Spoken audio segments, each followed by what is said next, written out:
So today we were actually supposed to have escrow be here.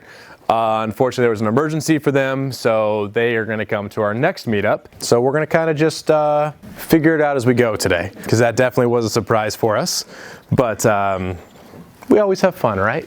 Yeah. So apologies for not having a meetup for like however many months it's actually been. Can you go to the back, please? Obviously, I was at We Live 19 with Max. You guys saw last time Max was here. We've had Jalen here. We'll have a lot more people come. I've got some things kind of in the works for us. We're going to bring Max back as well. Have him come back for another one. Max and I are literally planning We Live 20 today. So if you guys didn't get a go to Dallas with us, we're going to be in Atlanta for We Live 20 early next year. So got a lot of planning to do on that one. It's going to be even 10 times better than this event. You can quote me on that because it's going to be badass, the people we have coming. So a lot of fun. I love doing the events, love doing these things. I am not really that involved in my business. So Mike, he runs my daily operations. I'm there. I answer questions when things come up that we have not really heard of. I answer it. I take care of it. I do our financials.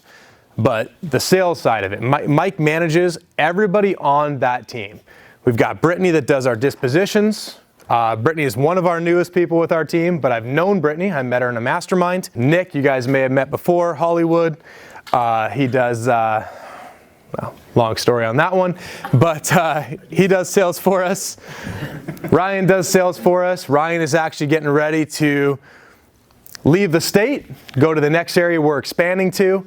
In the next 6 weeks, 7 weeks, I don't know, that keeps changing. Aaron's not here yet. He went to the wrong place. They sent him there purposely. The guy we just promoted went to the wrong place. So when Aaron gets here and I point at him, I want you guys all to boo when he comes in the door. He'll love it. Yeah. So Aaron just got promoted from inside sales now to outside sales for us, to basically fill the gap we're going to have with Ryan being gone, moving out of state. So we're growing. The market is very good right now. A lot of people say, oh my gosh, it's flattening out. You know what? Whatever. Crash if you want to. We're going to do even better on the other end of it, right? So those of you here, who here is trying to get their first deal right now? Okay, who here doesn't know what the hell they're doing and they're just trying to learn? Honesty, I love it. So we've all been there.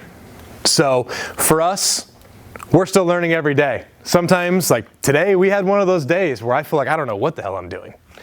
We walk into the office, Mike comes into me, and it's not often Mike comes into me stressed out, right? He typically handles things pretty well. Usually I have to pull it out of him, but there's days where he'll come into me just going, walks into the office, the first thing he says is, I need a drink. Closes the office door. When he closes my office door, I know I better pay attention because it's probably costing me money at that point. Growing pains are part of business, right? So as you guys are learning this, as you guys are getting going on things, just remember, we've all been there. I've had negative months. We still do. We had it this year, January. We got screwed over on a couple properties. We ended up with a negative January, but we've made it up since then. It is what it is. It's in the past. We can dwell on it or we can move on. So basically the way that we look at it is there's always room for improvement, right? Even on a good month. If we have a negative month, there's a lot of room for improvement. But we had a lot of deals that happen to fall apart. A lot of buyers that happen to tell us where to go with that middle finger right in there. There he is. Ready? Go.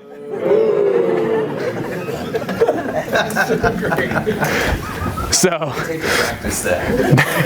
we did it about 50 times. So now that he's here, so this is Aaron. Aaron just got promoted. So Aaron has spent a lot of time getting yelled at, a lot of time getting trained, ridiculed.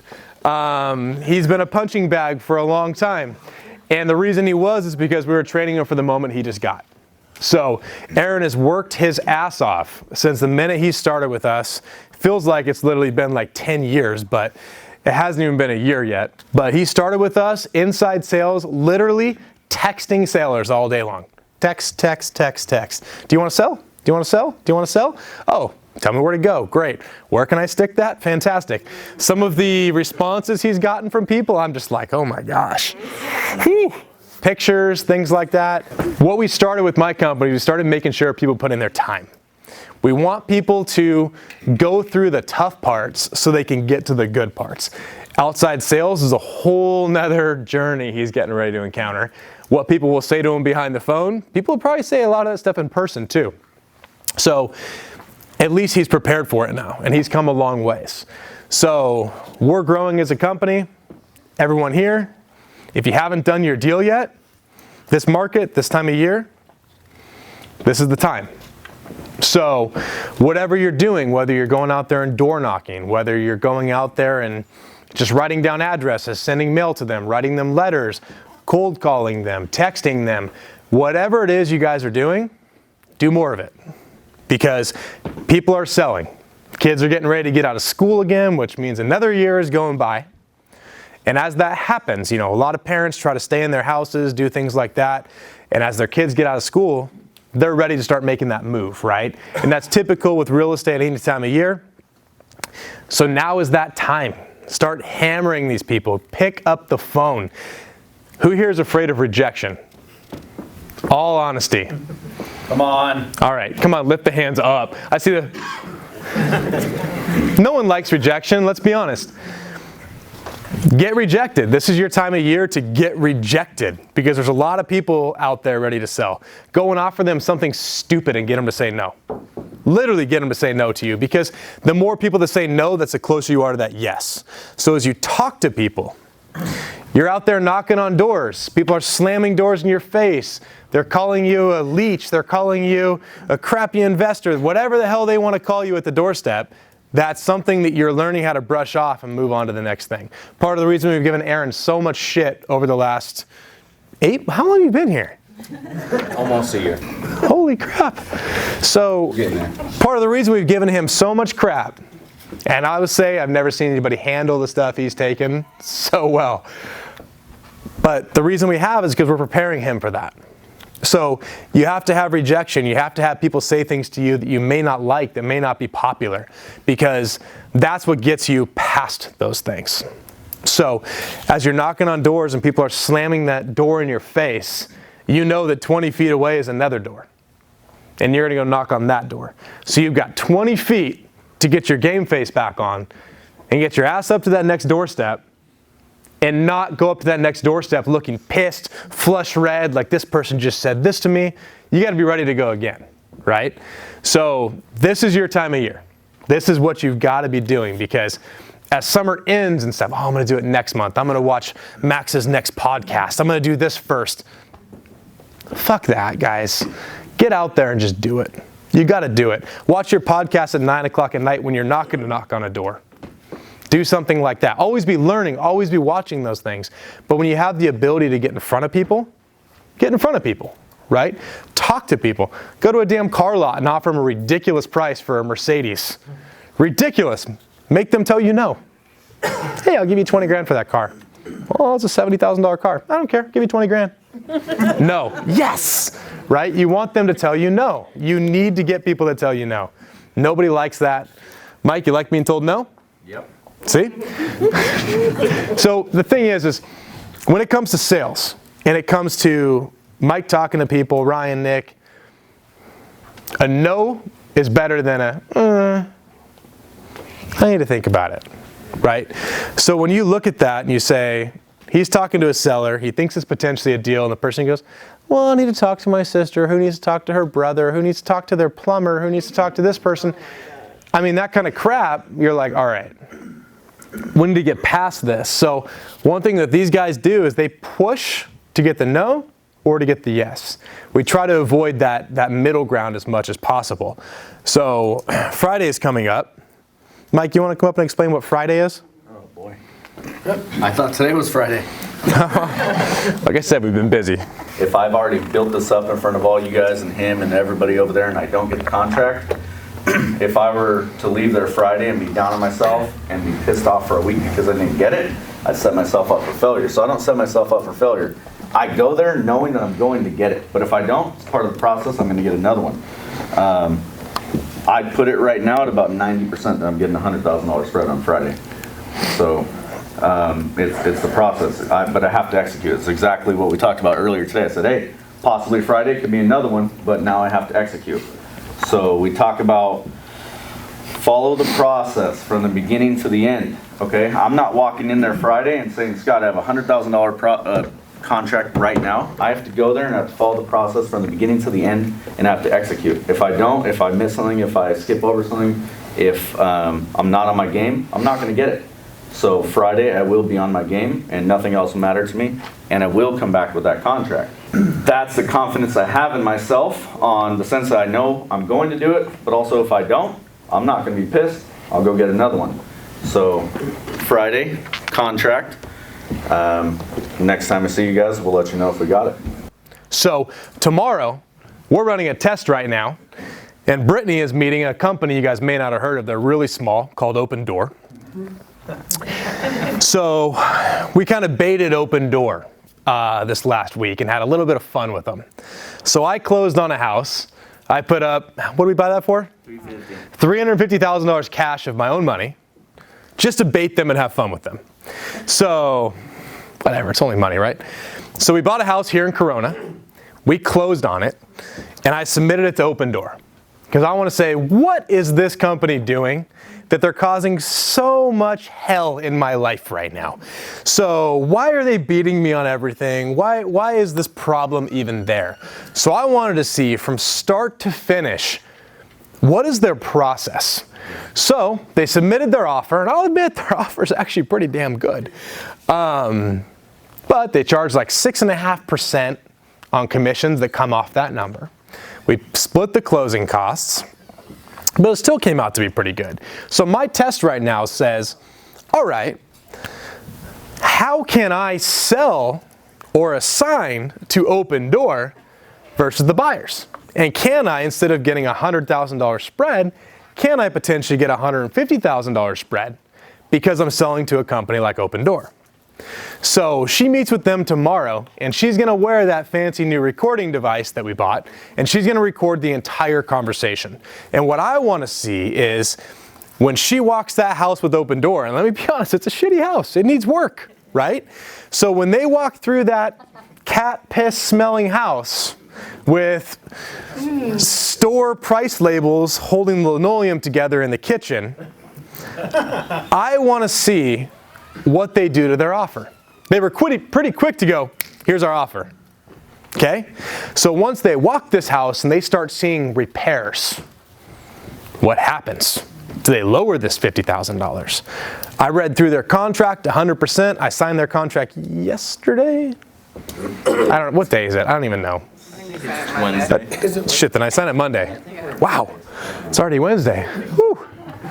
So I'm already on vacation. I go to Hawaii this week. So I'm like, woo, let's get the week over. Hey, Scott's going to Hawaii. It means we get to get more contracts. You know what this, all right, let me touch on that. Every time I leave town, these guys don't slack off. They actually work. Like, every time I leave, I consider not coming back because they get more contracts when I'm gone than when I'm there.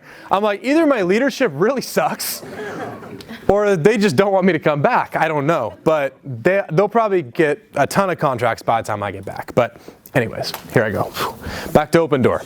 So when she goes through that house tomorrow with Open Door, she's going to have everything fully recorded. And we're going to put that all into a YouTube video. Brittany and I are going to get together, and we're going to record our entire process. We're going to show you guys what their offer looked like. We're going to literally show you guys exactly what it sounded like when they walked through the house, what they looked for. We're going to stop the recording and explain some things so you guys can see what this company is actually trying to do. Because I think a lot of us can agree that company potentially has the ability to cause a disruption in the market, right? They're out there buying houses. If they buy this house for the amount they said, nobody can touch this. No flipper out there can touch this because there's no money left to flip it. I mean, it's almost retail. It is almost to the point that we thought we could remodel the house and then sell the remodeled house for. So obviously they're going to lower their price. I'm expecting it. But if they lower it 10 grand, there's still no reason a wholesale buyer or anybody can touch that. So that's what I want to figure out, is versus having them as an enemy, how can I have them as a partner? So everybody in this room, and I say it at every meetup for those guys that have been here, this is not your competition. These are people that you work with. So keep that in mind. There's a lot of people that I work with. Let's put it this way. If you were to make sure you picked up your phone or returned your calls in the evening, let's say you're home from work at 6, right? If you returned calls from 6 o'clock to 8 o'clock at night, and you started making sure you were consistent, you had follow-up that you did during that time, you need to make sure you plan your time. So you need to make sure that if you have a lead in your system, you're calling people consistently. If you say you will call them next Tuesday, you call them next Tuesday. Don't forget, or you're dead to them. So you need to make sure you have everything planned out to a T. Now, you guys heard of Podio? Right? So Podio has a free version, costs you nothing. Up until a certain point, then they start saying, hey, it's time to go paid. But for what you guys are doing and starting out, the free version is going to go probably a year and a half for you by the time you start getting enough leads in there where they make you pay for it. So Podio gives you the ability to put the reminders for follow-up and stuff. So if you're talking to Bob and you say, hey, Bob, I'm going to call you next Tuesday, don't just go, I'll remember, I have a good memory. Trust me, you won't once you get enough leads. You won't even remember who Bob is once you get enough leads. So basically, skiptracelists.com is my company. They have good data. Well, that's what I was going to get into. Yes, they have good data, but let's be honest, we can just completely cut through the crap. Most of the skip trace companies pull the data from the same place. It pisses me off when I see all these advertisements. We have the best data out there. And I just want to call them out and be like, we have the same frickin' data, dude. Like, if you submit your list wrong, you're going to get a low hit rate. That has nothing to do with the back-end data that's being pulled. That has to do with the way you submitted your list. If you follow the template of the skip trace company you're using, whether you use mine, whether you use Need to Skip, whether you use REI Skip, there's so many out there. There's skip trace companies popping up there as fast as there is wholesale companies right now. It's absolutely insane. The data they're using is called unregulated data or non-reg data. There's regulated data, which is actually illegal to sell. So I know because that's what I started with. Then I got caught. So it was good data. So now we have non-reg data, just like every other company that finally got caught out there. And so basically you can go to the site, submit it. We're running a promotion till the end of, what month are we in? I don't even know. It's May? God. Woo. Till the end of June, we're running a promotion. In May, because we're getting how many more contracts? 50 or so? All right. There's a promo code, SkipTrace16, which gives you 16-cent skip traces. Most companies are charging you 30, and there's no minimum. So if you submit one, you submit one. It is what it is. If you go to skiptracelist.com, it'll automatically forward you to one of my competitors' pages. I'm just going to say that guy's a snake. But anyways, don't use his data because he'll take it and he will market to your stuff. That's what you got to be careful with skip trace companies. All the data goes into a bucket for them. And then all of a sudden, you've got competition. You literally handed them all of your data. Now they have all your phone numbers and you paid for it and you gave it to them. So keep that in mind. I know for a fact that person will use it. So here's my suggestion for skip tracing. Put what's called a seed piece in your skip trace list. Whether it's your personal address, a friend's address, a mom, a dad, an uncle, I don't care. Put somebody that if they get a phone call or they get a letter in the mail, they call you. Hey, I just got this phone call. Really? What the fuck was his name? And you find out. Now keep in mind there's competition. People can have the same list. But if that ties back to the owner of that skip trace company, they took your data. We don't keep your data. We trash your data. I don't want your data. I have my own data. We do well. I don't need your crap, right? At what point would we say, oh, you know what, I want to have Scott's guys kind of help me out with this deal and things? Yeah, so Mike basically sat down and came up with a program for this. So basically there's a two-tier approach. Either you have the contract signed and you need help kind of getting it to that next step through escrow, dealing with your seller, dealing with your buyer, stuff like that. That's one step of the process you can bring to us. The other one is, hey, I think this person is a really good lead, but I don't know how to go get this contract signed. And either he'll go with you or he'll go for you. Make sure it's somebody that actually wants to sell. You've already found out why they want to sell. Maybe possibly have some kind of numbers in mind. You don't necessarily have to have the numbers in mind because you might set up the deal the wrong way. But make sure that they do want to sell. It could work on a cash route. And at that point, once they're qualified, you can send it to us. So if you get the contract with the seller and we need to bring a buyer and get the deal done, get it to the buyer, get it through escrow, show the property, 50-50.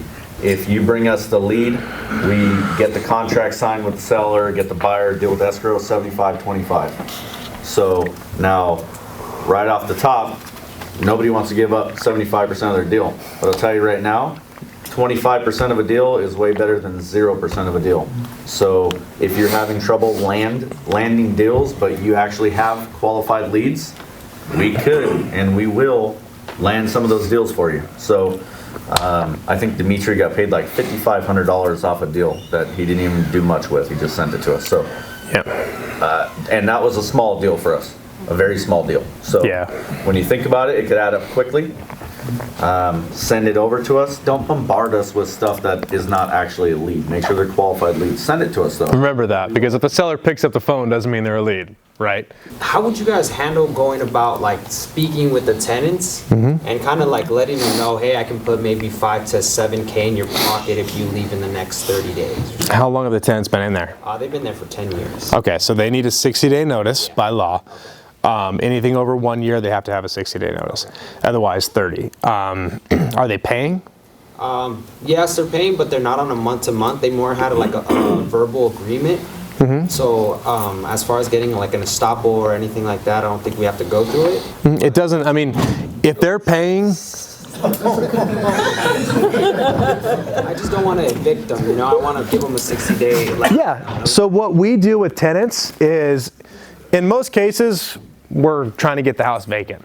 So in our contract, it says that the house is to be delivered vacant, but what we do is we take all that off the owner's backs and we provide the 60-day notice. So we'll send the 60-day notice to the tenant via certified mail, and we'll make sure the tenants get it. Then we'll call the tenants and say, hey, here's who we are.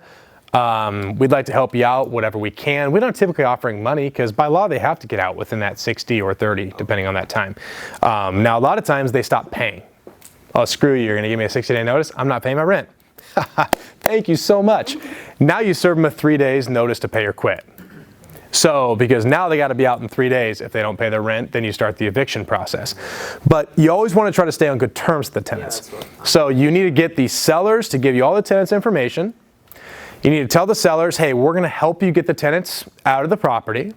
But on the back end, you're trying to sell the property to see if you can find somebody that will take it with the tenants. If they do, then perfect. Most cases, the tenants aren't paying market rent. They've been in there a while, probably paying significantly less. So your new landlord, if you find someone that wants to keep it as a rental, they're probably going to want to put new tenants in there where they can raise the rates up. Now, here's the question. Is this in a rent control area? No. Okay, so that complicates things heavy if it is. If it's not in rent control, then yeah, 60-day notice, get them out of the property. The 60-day notice forms, we learned our lesson. We were actually sending one that was missing some verbiage. That apparently was just added like this year or something. So we had to resend some 60-day notices, really pissed off some sellers because it ended up being like an extra 30 days.